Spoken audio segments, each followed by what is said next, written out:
KD Live. What's up, family? Bad news, fam. Bad news. Bad news. We lost a soldier, fam. We lost a soldier today. We lost a soldier. John Amos. John Amos, one of the greatest human beings, one of God's greatest works, one of his greatest creations. Man, we lost a soldier.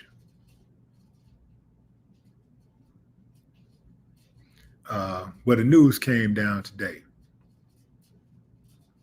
but he died on August 21st.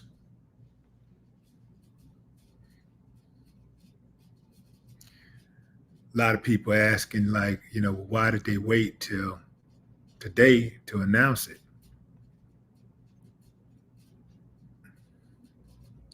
They had their reasons. Casey, his son, who was his caretaker, had his reasons. And we just got to respect it. Because no matter how we feel, how connected we feel, how he made us feel, KC is his son. That's blood. That's the man who was there with him day and night, taking care for him, taking care of him.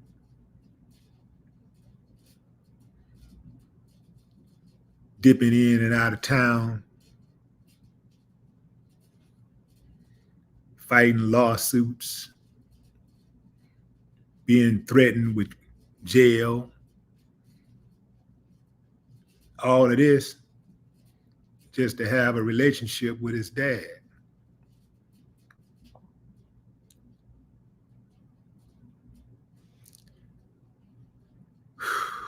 Okay, fam.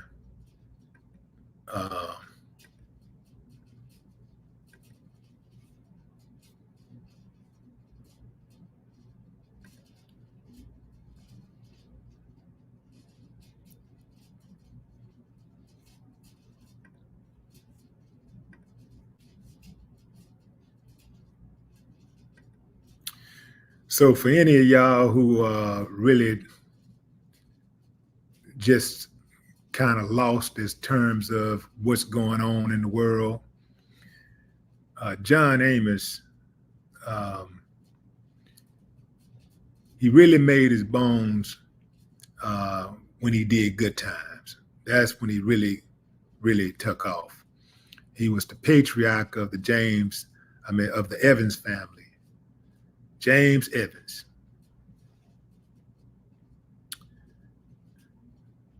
If you grew up in the 70s, ain't no way you could miss James Evans. No way possible. He only was on, I think, he was only on Good Times for like a season, like one season, but his impact was tremendous.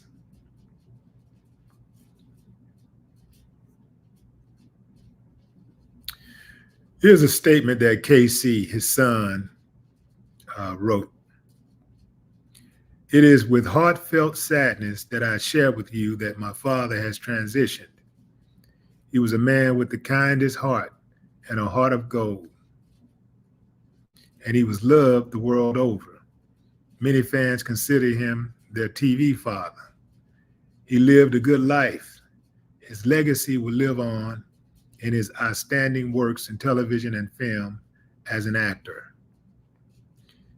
In addition to his work in Good Times, John was known for playing Gordy the weatherman on Mary Tyler Moore Show, and for portraying the older Kunta Kinte in Roots, which earned him an Emmy nomination at the 29th Emmy Awards. Fans of The West Wing will also recognize John for his recurring role as Admiral Percy Fitzwallace, acting opposite Martin Sheen and the late John Spencer during its 7th season run. John is survived by his daughter Shannon and son KC, who he welcomed with his ex-wife Noelle Mickelson.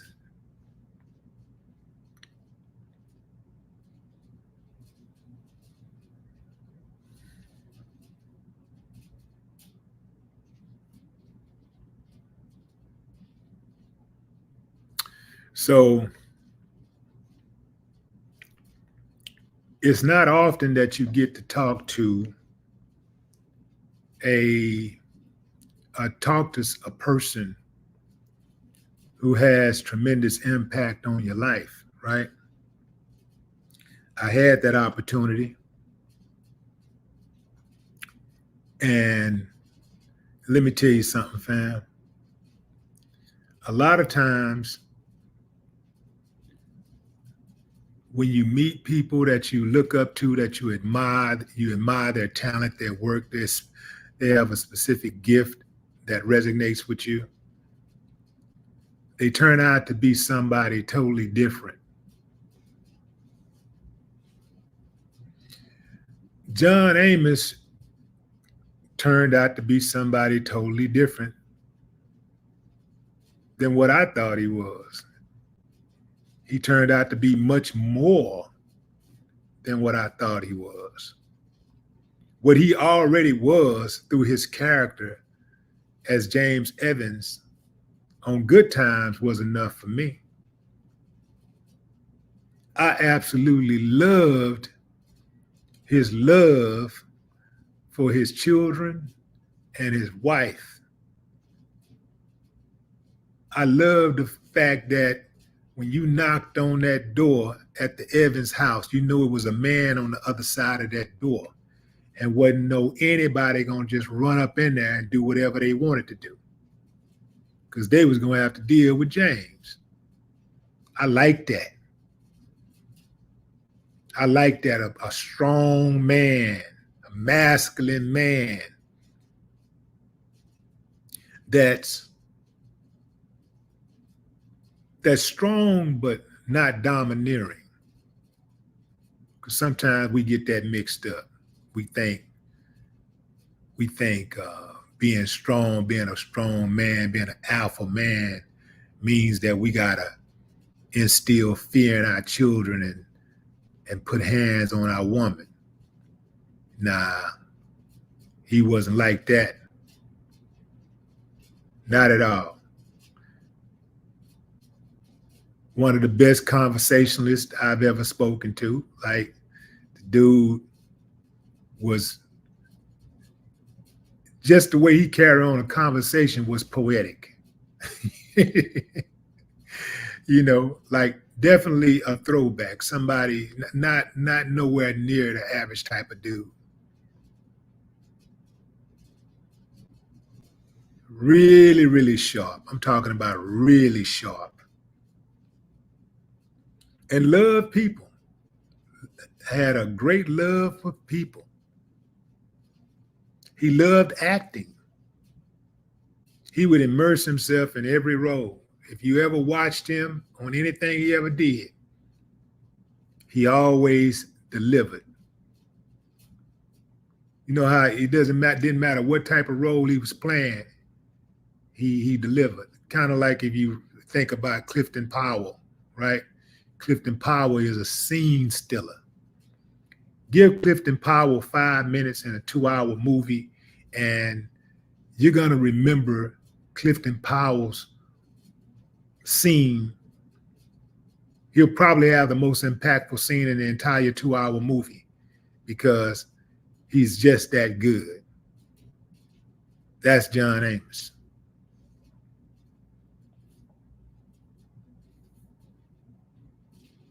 Fam, I'm like, I'm not at a loss for words,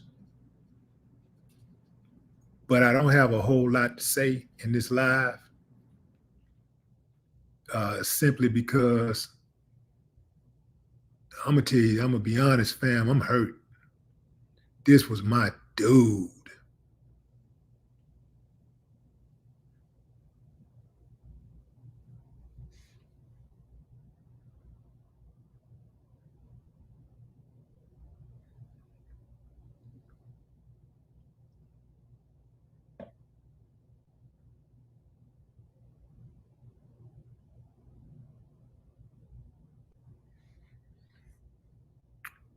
Let me tell you something, fam. I'm gonna tell you something right now.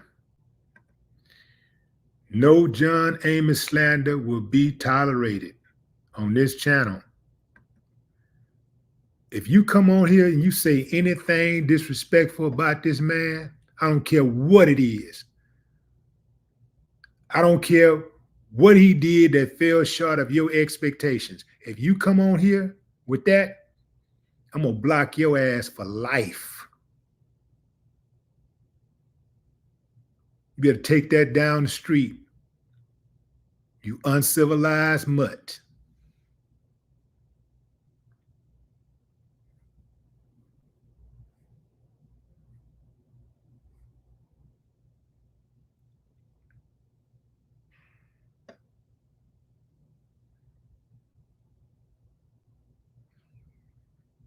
It's a trip how somebody can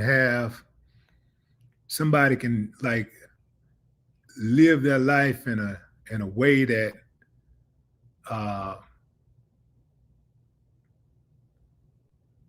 they have just a record for being good people and doing great things, and then whatever that one shortcoming they might have, or that one mishap in life, that's the first thing the clowns focus on. That's all they know.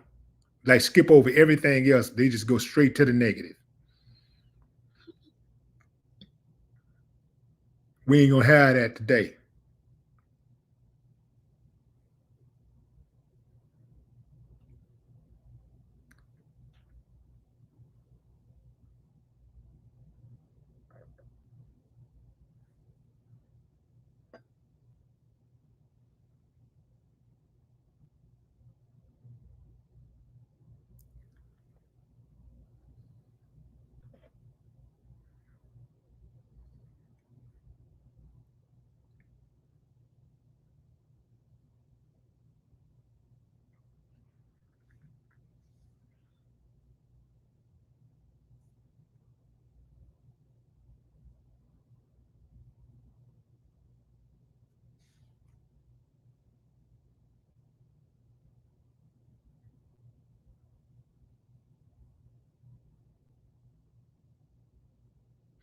Like I said, fam, I always considered John Amos to be a good dude,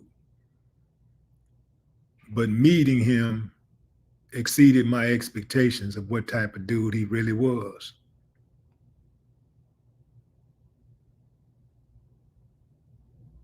His son, KC, I've been around him. Good dude, solid dude. He took care of his daddy until his daddy died. He took care of his daddy, like never complained, and was respectful through and through. Some of us, when our parents get old and they become sickly, we use the opportunity to trample on them, on whatever dignity they have left. Not KC. He honored his father to the last day. And he continues to honor his father.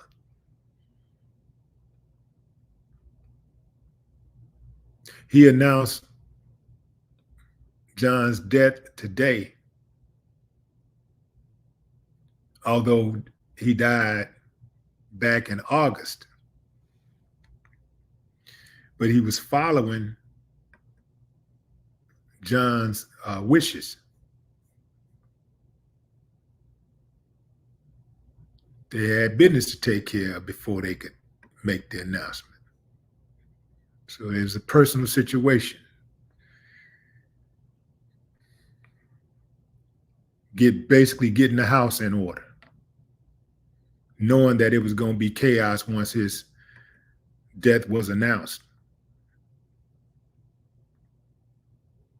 I would only hope that the people that I love, who I give instructions to in the event of my demise, carry out my wishes. Some of us, we go out and do the exact opposite of what our loved one would want us to do. In fact, we use that as an opportunity to be defiant. Yeah, I can finally go against him now. I can finally do what I want to do now.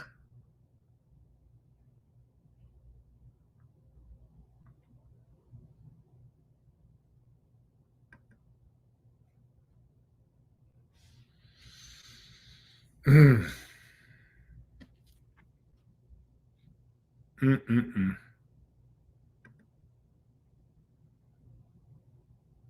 It's a tough day right here, fam. Tough day here.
Yeah, we losing a lot of we losing a lot of soldiers. You know, in a day and a time where we running short on solid dudes, on men of valor, men with integrity.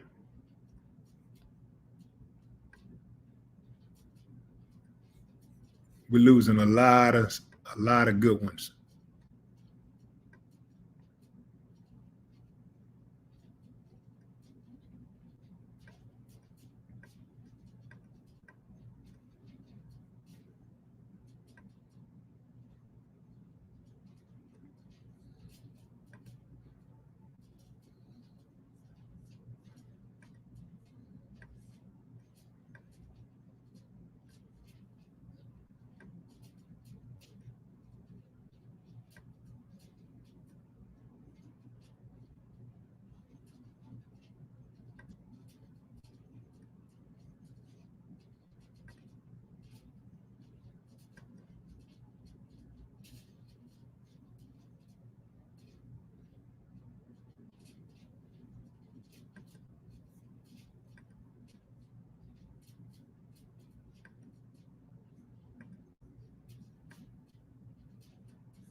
Let's go down memory lane, fam. What's some of y'all best moments from Mr. John Amos? What's some of your most memorable moments in TV and film from John Amos?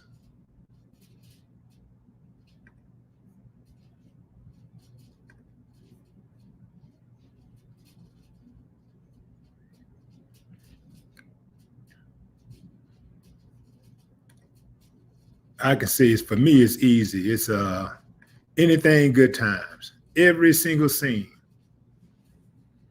Anything good times. I absolutely love the role that he played on Good Times. So some of the other roles, you know, I mean, but I like the other roles too, a lot of the other roles too. Like that Coming to America was really good.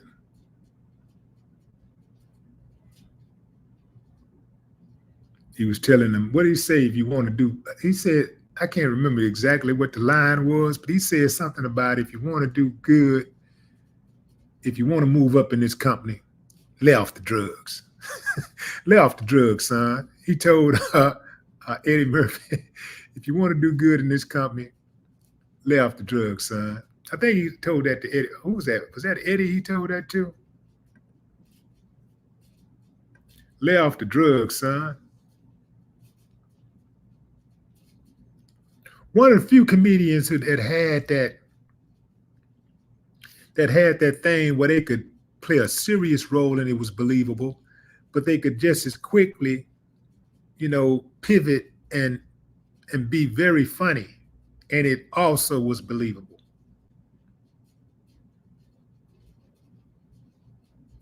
Yeah, you want to be good. You want to move up in this company, son.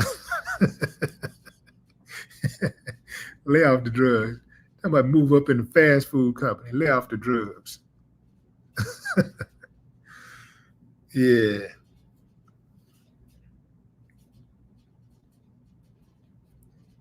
I know that there was he had landed a role in the new Suits.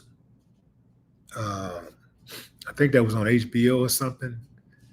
So I'm not sure if he got a chance to film the episodes, but that would be interesting to see. But I do know he was game because the last time I spoke with him, he was, you know, talking about, you know, how excited he was. You know, they had shot the pilot. And then I believe I spoke with KC and not believe, but I spoke with KC and he said they absolutely picked it up. So they had shot the pilot for like the next season or something, like a spinoff or something like that. But I know it was involving Suits and the producers of Suits.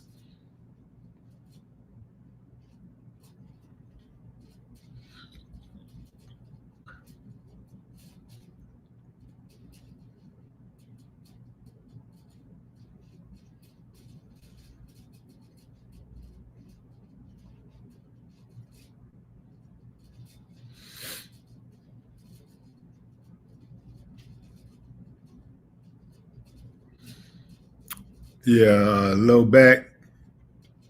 Appreciate you. Yeah, I think I'm gonna upload that interview. I think I'll re-upload that interview. Did an interview with John at his house a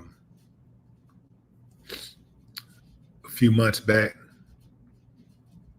It was really an impromptu thing, and it was another thing that KC, being the filmmaker he is, it was something that he came up with. He was like, "Hey," because me and John was just having a conversation, and KC was like, "You know, why don't I just film y'all talking? You know, like this is something that people should hear." And so, you know, he just, you know, pulled out the phone and just started recording.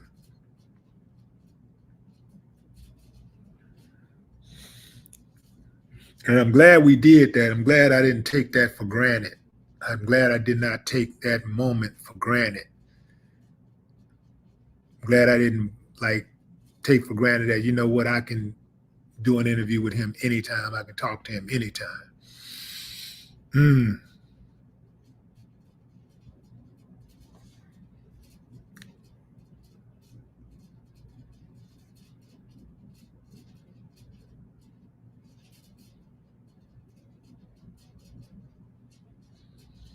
If you don't think these images of a strong black man work on television, you ain't paying attention. All you got to do is look at the men that they have on TV now. Look at the type of roles they're playing.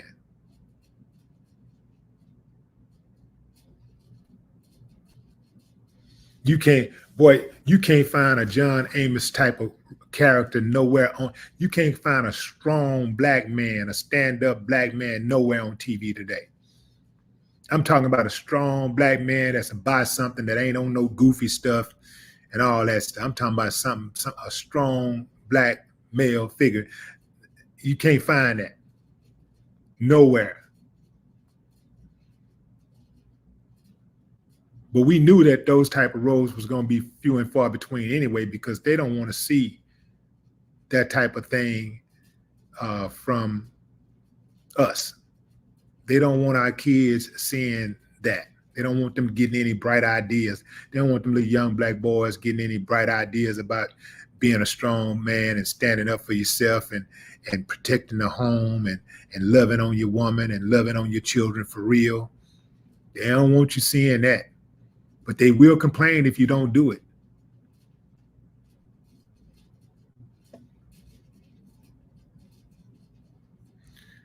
Okay, just like I said, no John Amos slander. Maybe you late, you came late to the party, but no John Amos slander will be tolerated. No KC Amos slander will be tolerated. So maybe you didn't get the memo.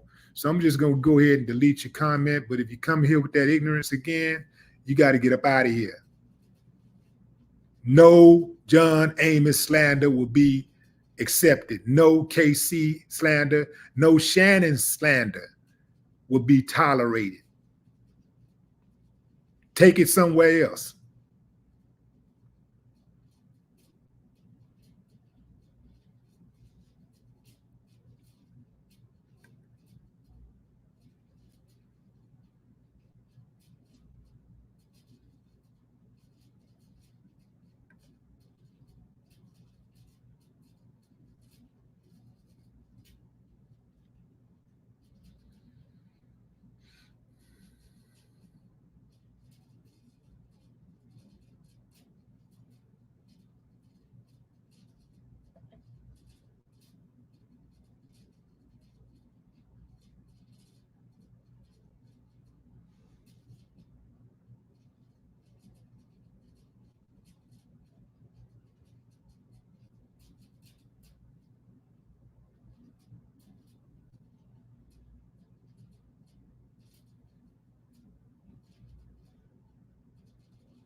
John Amos stood up, fam, against the Hollywood bigwigs when they kept on trying to force the JJ thing down our throats.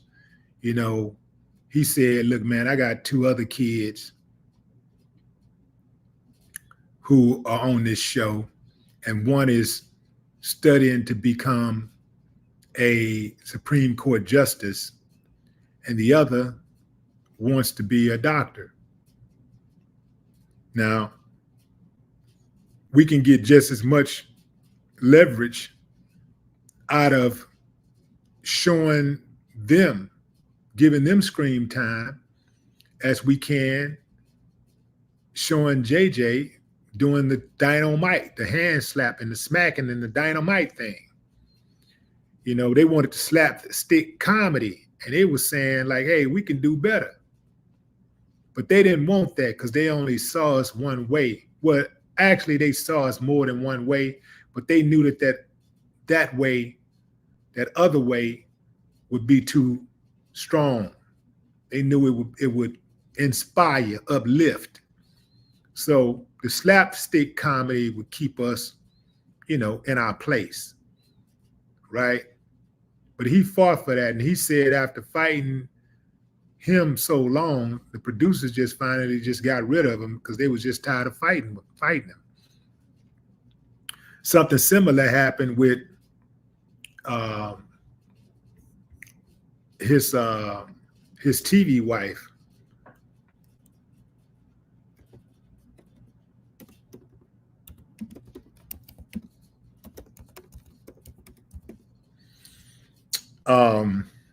Yeah, something similar happened to his TV wife, Esther Rolle. When the series was first cast, she said she wanted a husband. They tried to cast her as a single mother. They tried to hit her with the stereotype single mother. But she said, no, if I'm gonna do it, I want a husband. And I don't want him to be no bum. I want her to have a loving, working husband.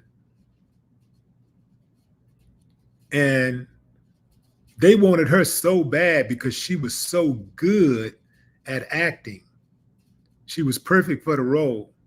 And they didn't want to recast. They wanted her so bad that they took John Amos. It was a package deal. And she stuck to her guns. She stuck to her guns.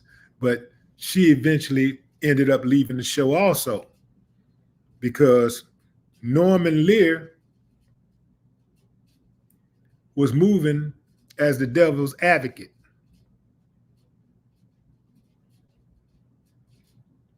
Norman Lear is the guy who took all of the credit for all of the shows, you know, and got all the money.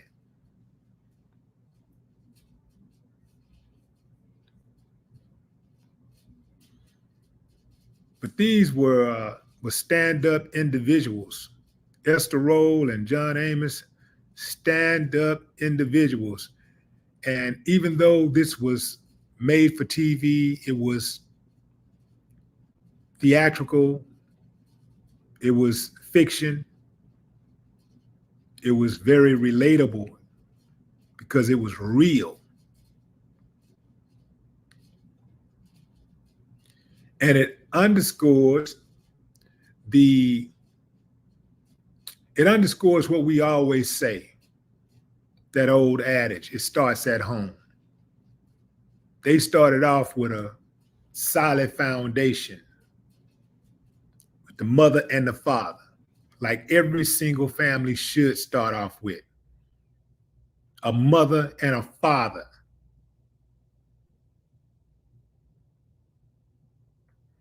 Now, sometimes things don't work out, but at least you build it on a solid foundation, right? If you build a house on a solid foundation, that foundation might get some cracks, but if that foundation is built on a, if that house is built on a solid foundation, that house is likely to stand a lot longer than the houses around it because the foundation is solid.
Got to give it up, man, fam. I didn't expect to be on this live this long. But man.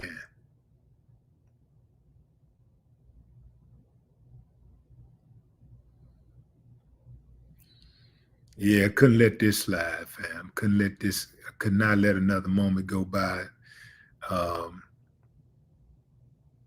I did not want to go live until I spoke with his son. I did speak with Casey.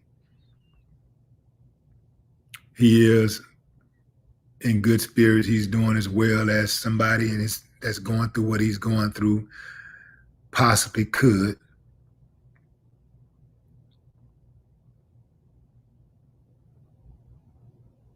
He had a close-knit group of people that really looked out for him, that really loved him.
I'm gonna wrap the live up, fam. Well,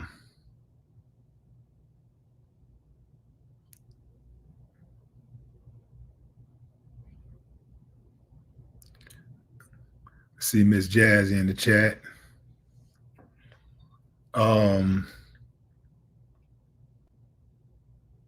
Yeah, this is a tough one right here, fam. I'm gonna end this live and I'm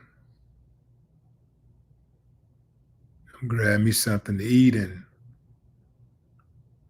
I'm gonna come back and start binge watching some of these TikTok videos of John and KC.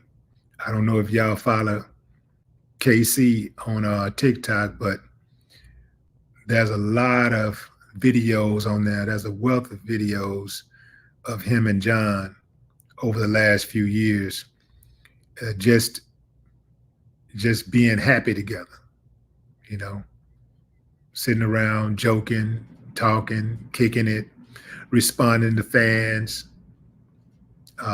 It'll give you some insight on how he was behind the scenes in private, right? Give you some insight on that. So if you get a chance, go check out KC's TikTok.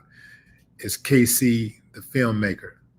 I think it's KC the Filmmaker or KC Filmmaker. I think it's, let me double check for y'all.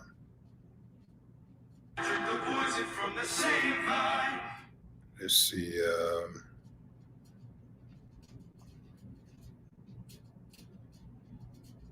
Let's see, KC.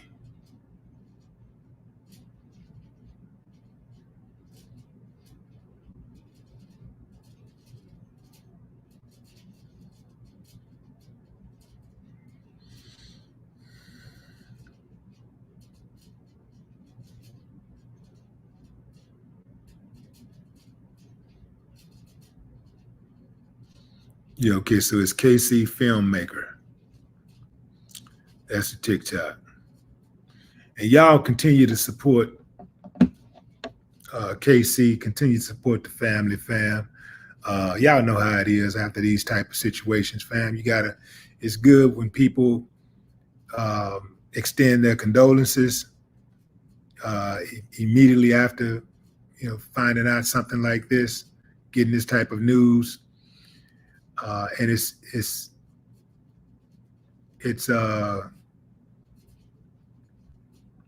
it's appreciated, but what's even more appreciated is when the phone calls start slowing down and the time go by, the days and the months go by and you still support and you're still there. You're still checking up on the fam, asking, hey, you need anything? You good? You all right?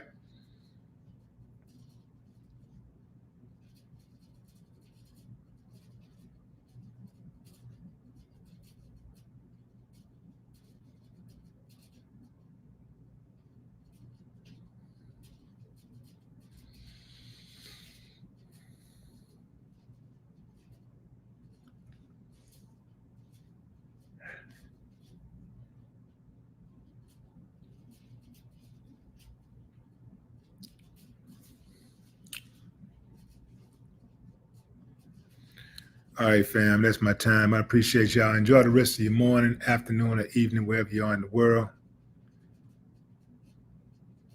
Until next time, no more talk.